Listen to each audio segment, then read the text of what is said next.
Hey. What is this? Do all feminists think the same? No. Oh, this is what we're going to watch. What a Russian assault on Ukraine would look like. By the Caspian Report. You know, listen. I got some people living under the Russian thumb that wanted me to watch this, so I'm going to watch Russia is at its highest combat readiness since the collapse of the Soviet Union. According to Ukrainian intelligence, 127,000 Russian troops have gathered near Ukraine's borders. A portion of the mobilization is part of a joint exercise with Belarus, but the facts on the ground give the Russian leadership the option of attacking Ukraine from the east, south, and north. Russia's military advantage is overwhelming. It could assault Ukraine at very short notice. However, a Russian assault on Ukraine with the mission to capture the capital Kiev would ignite a conflict on a scale not seen since Iraq in 2003. So how would a Russian attack on Ukraine go down? And what would constitute Russia's ultimate objective? I'm your host Shirvan, and welcome to Caspian Report. Shirvan! Today's episode is sponsored by Curiosity Sorry. Stream, a streaming service that offers thousands of documentaries from some of the year. That is a terrific deal and a good way to support Caspian Report because it lets us make more content. Now, if you want to test... Is he Aussie? He is, right? During the sign-up process. The well-being of a nation, its peace and prosperity, is unattainable unless and until its security is firmly established. I hate this guy. Yes, he is. What the fuck? In Russia, security overrules all other socio-economic considerations. At times, those security interests even intrude into the political affairs of its neighbors. The Kremlin has a particular allergy to democracy. That's just how it's wired. Whether it's in Belarus... I covered the German elections. You will cover the Portuguese elections? Are you insane? Why would you compare Portugal to fucking Germany, dude?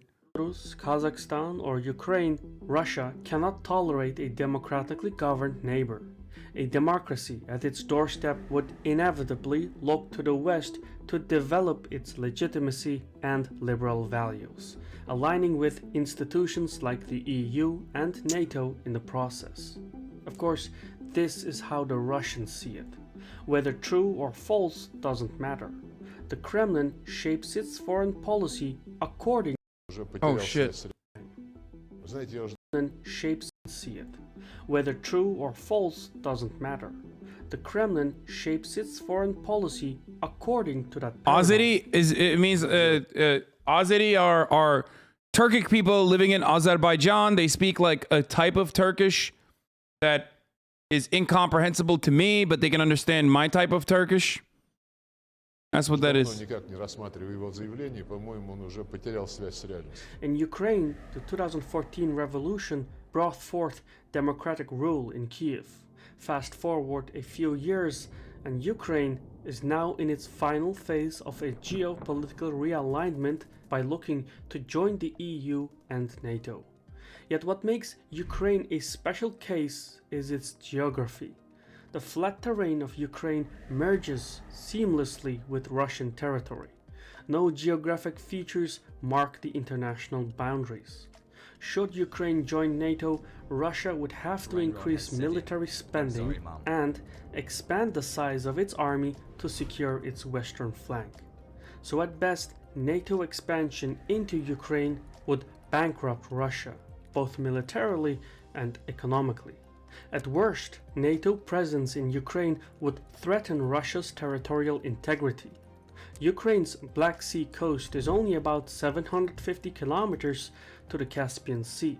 A professional military could move across that distance in a day or two. Doing so would result in a land bridge that cuts the Russian heartland from the North Caucasus, paralyzing the Russian state. The final element that gives urgency to the Ukrainian crisis is timing. Kiev is buying strategic arms left and right. Firstly, it has a growing stockpile of anti-tank missiles, supplied mainly by the United States and the United Kingdom. Secondly, Ukraine has You just broke the heart of a good Portuguese friend. Didn't we watch a video in this guy and he was very wrong? I don't remember. also established licensed facilities to produce Turkish combat drones, which have proved deadly effective against Russian weaponry. And thirdly, Ukraine is looking to develop... Let's go, Turkey! It's good when Turkey sends weapons to Ukraine, but it's bad when America does it. I'm just kidding. Please don't take that seriously. ...missile program of its own, one that can threaten the Russian heartland in the same way Russia threatens the Ukrainian heartland. In time, whether it's 5 years or 10 years, the proliferation of strategic weapons will make invading Ukraine exceedingly costly. The country will gradually... Bro, this guy is often wrong. Geopolitical analysts have often proven him wrong. Okay, what the fuck is a geopolitical analyst? Everyone, when it comes to talking about global conflicts, is wrong in some way. I'm wrong. The entire national security apparatus and the entirety of the CIA is wrong. There is no right. When historical events are happening right in front of our eyes, normative declarations are often going to be wrong, okay? No matter what you describe, no matter what you talk about, there's always going to be a level of fucking wrong. Because states operate as like individual humans, okay? Think about it like that. They have their own interests. And not only that, but I mean, okay, let me just explain it this way. There are some people that are more wrong, okay, and consistently more wrong, or ideologies that are more violent than others.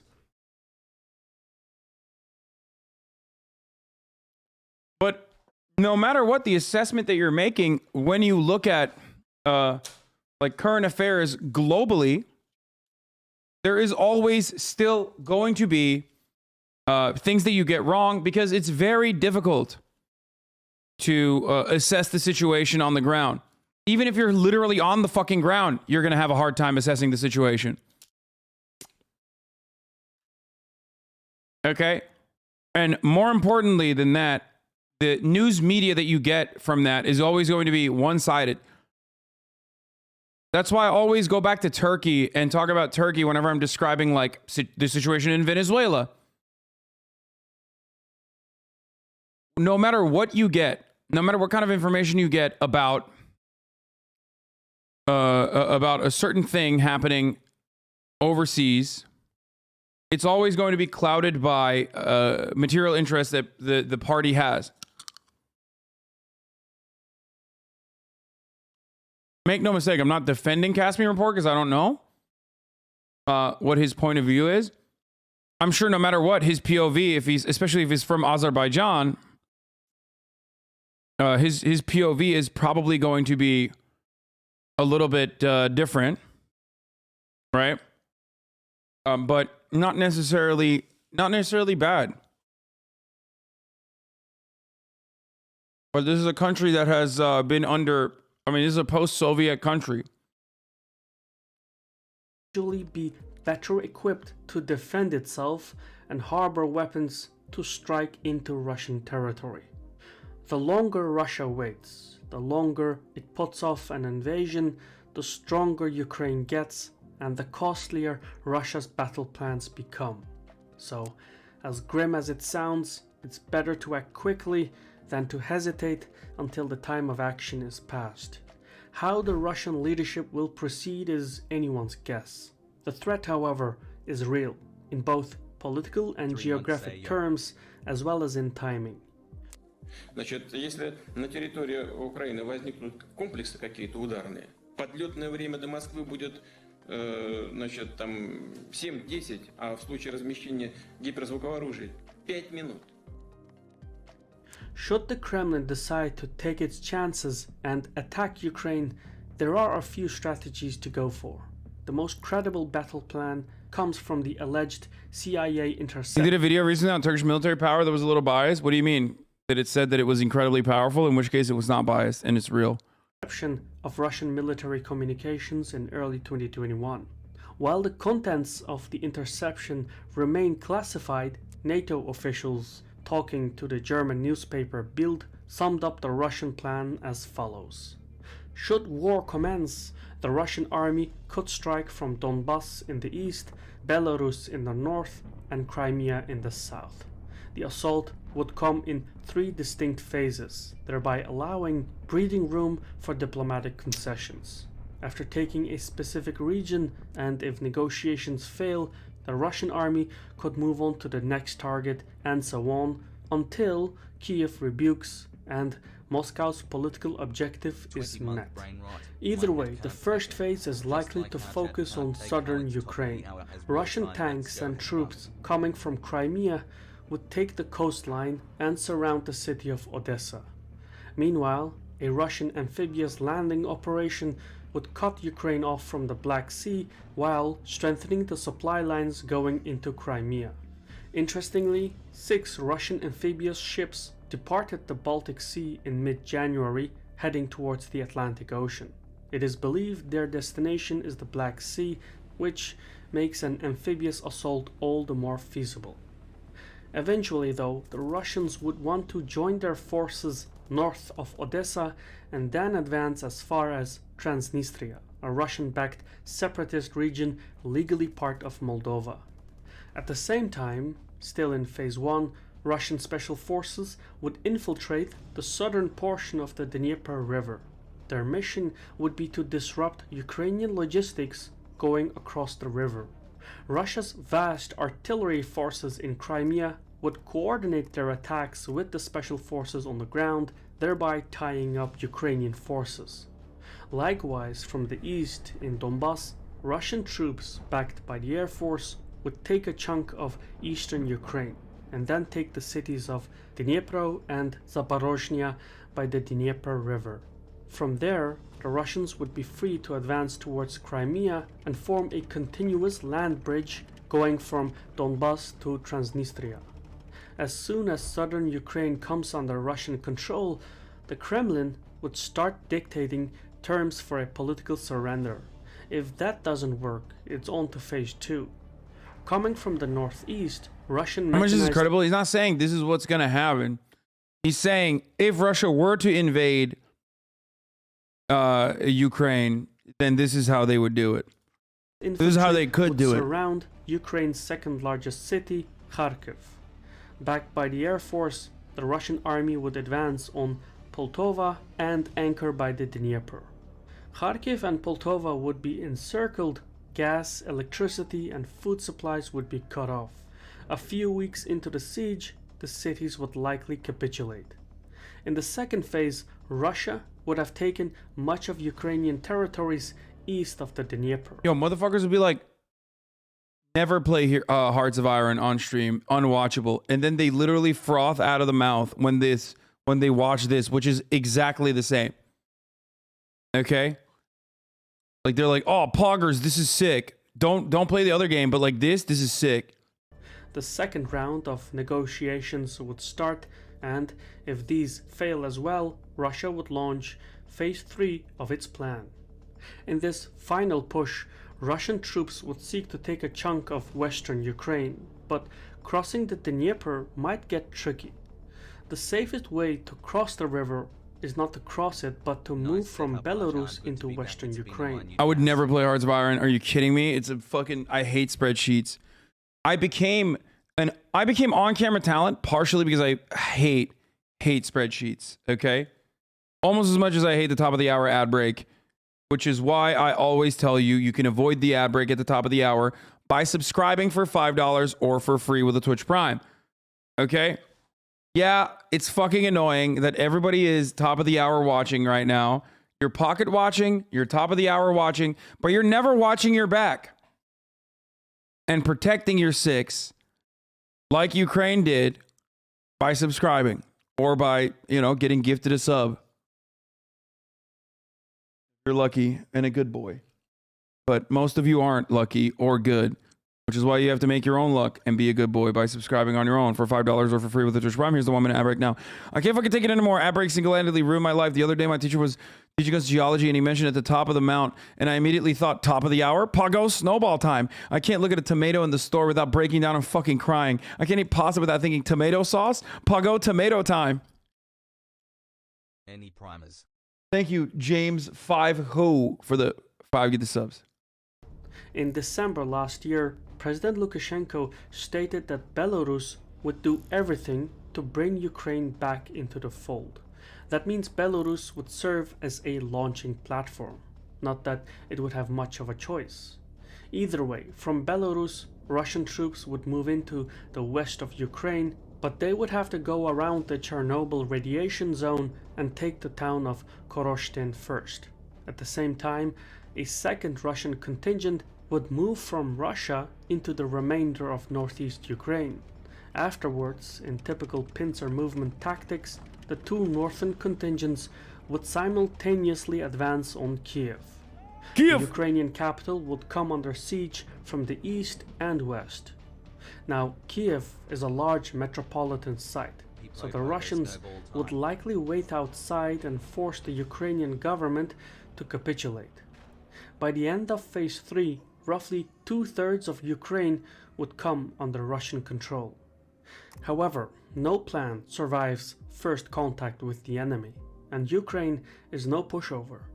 Going by the official numbers, it has a standing army of 145,000 troops, with an estimated 300,000 veterans on standby.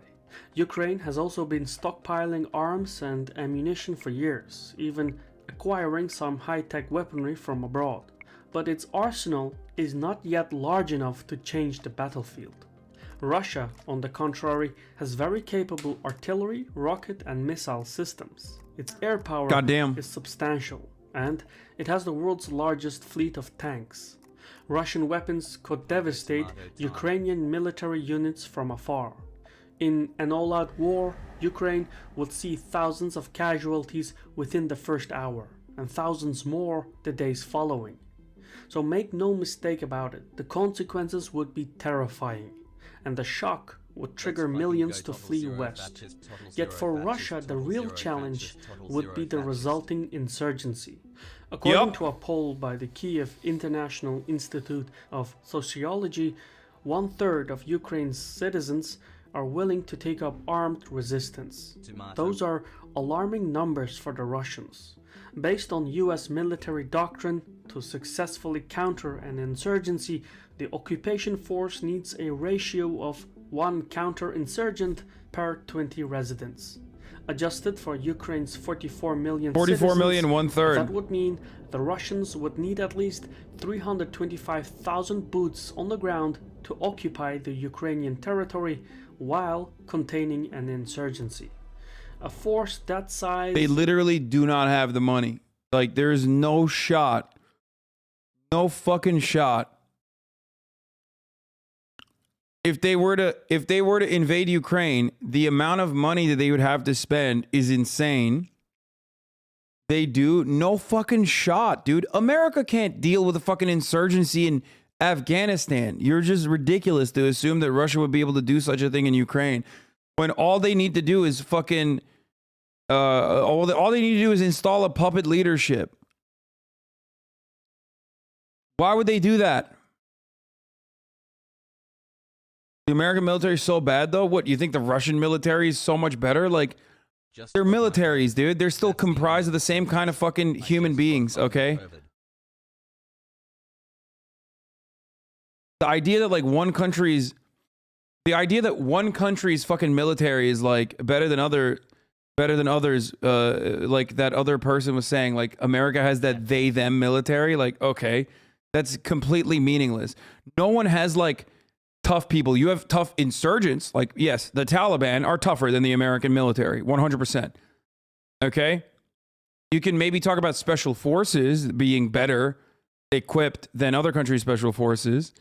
But ultimately, when you talk about boots on the ground warfare, it comes down to firepower. It comes down to tanks, missiles, drone strikes, shit like that. It's not about like, oh man, the Russian soldiers are so brave. They'll say suka blyat and kakdila and then fucking kakdibezavut. You know, and American soldiers are gay and scared. Like, that's not real. That's not a real thing. Uh-oh, see all of Fox News in 24 hours? Hold on.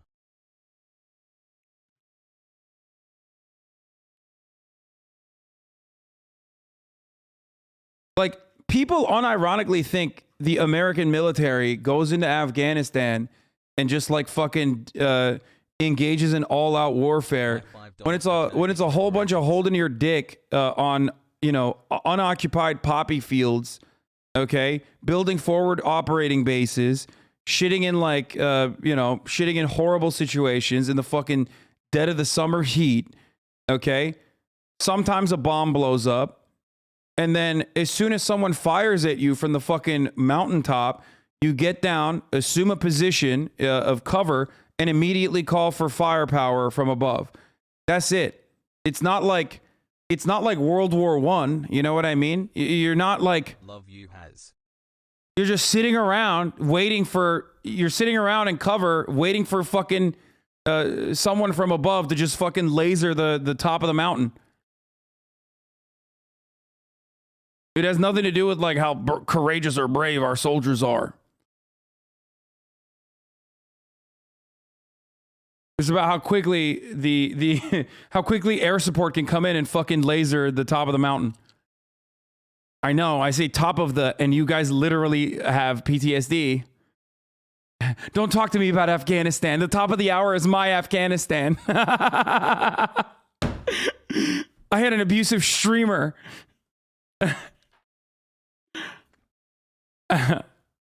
Don't talk to me about Afghanistan. I had a relationship with an abusive streamer my whole life. And the top of the, every time he said top of the, that was my personal Afghanistan. Is not in the works, which implies that Russia wants a quick, decisive victory as opposed to a lengthy occupation. War by itself is a vehicle to reach a political objective. For the Russians, that means compelling Kiev to fulfill Moscow's will. Ideally, this would be the federalization of Ukraine's government. Doing so would preserve the country's territorial integrity while sacrificing its sovereignty.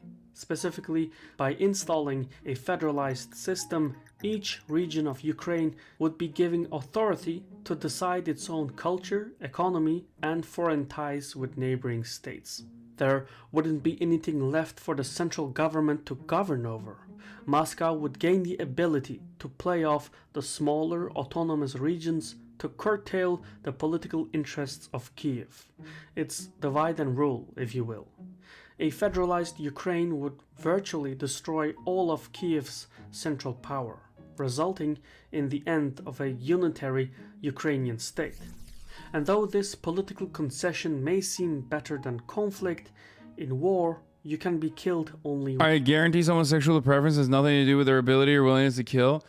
No, I'm talking about how like there was that one famous there was that one tweet that everybody fucking dunked on where this lady was like, America's they them army has, you know, is no match for Russian military, and it was like showing like fucking rugged I think it was like not even Russian, I think they were like Chechens too, but whatever, it doesn't matter. It was like some fucking Chechen homies, Chechen looking homies in Russian garb fucking around.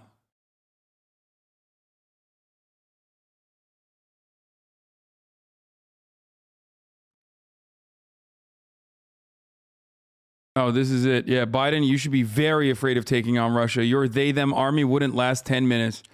This is the one. I mean, it's so bad. 4,000 quote tweets. Yeah, it is Chechens.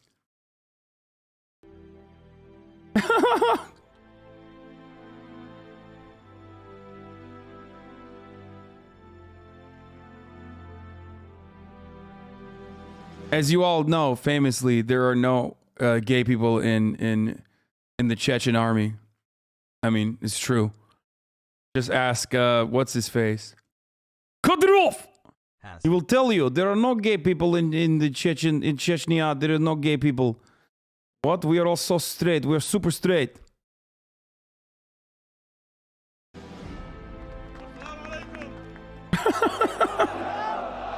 I mean, to be fair, these motherfuckers are ridiculous. Like, let's be real. They are, I mean, you know. Like, I don't know if they're, I can't speak on their sexual preferences, but they are insane fighters. That is true.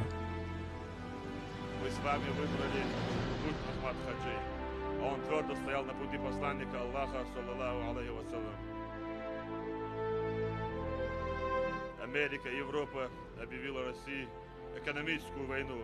Они пытаются вызвать в стране хаос, панику, массовые беспорядки. Но российский народ объединился вокруг своего лидера Владимира Путина. Чеченский народ в этом единстве занимает одно из центральных мест.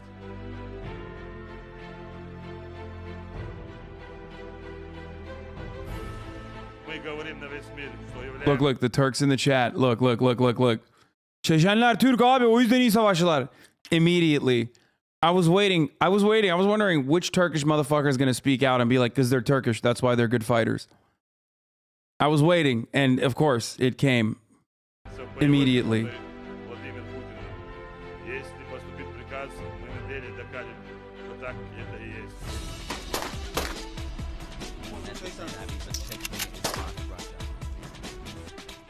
Look, nowhere in the history of the planet has an entire army of bearded 5'4" men been so terrifying. Okay, just the average height of this entire army is 5'4". Okay, straight up. But they are actually fucking, you know, they are brutal for sure. I mean, Chechen paramilitaries are still commonly used by the Turkish government and most other governments in the region. Like, they are hardened fighters for sure.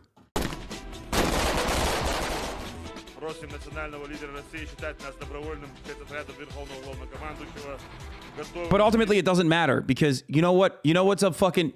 You know what destroys a military? Just a zap, okay? Just Hellfire missiles, any sort of air support immediately will wipe them. You know what I mean? It doesn't matter how fucking tough they are. This is not an anime.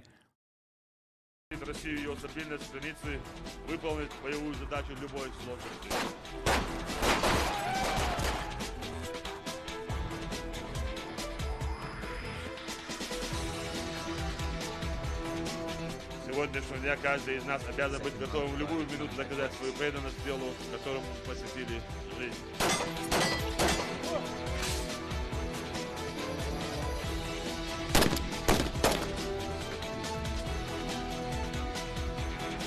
Да здравствует наша великая Родина России! Да здравствует наш национальный лидер России Владимир Путин! Аллаху Акбар! They are like the dwarven military. They're the dwarves. With no gold.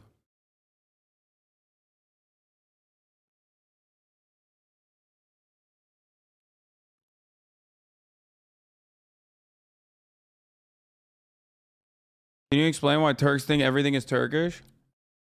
Turks think everything is Turkish because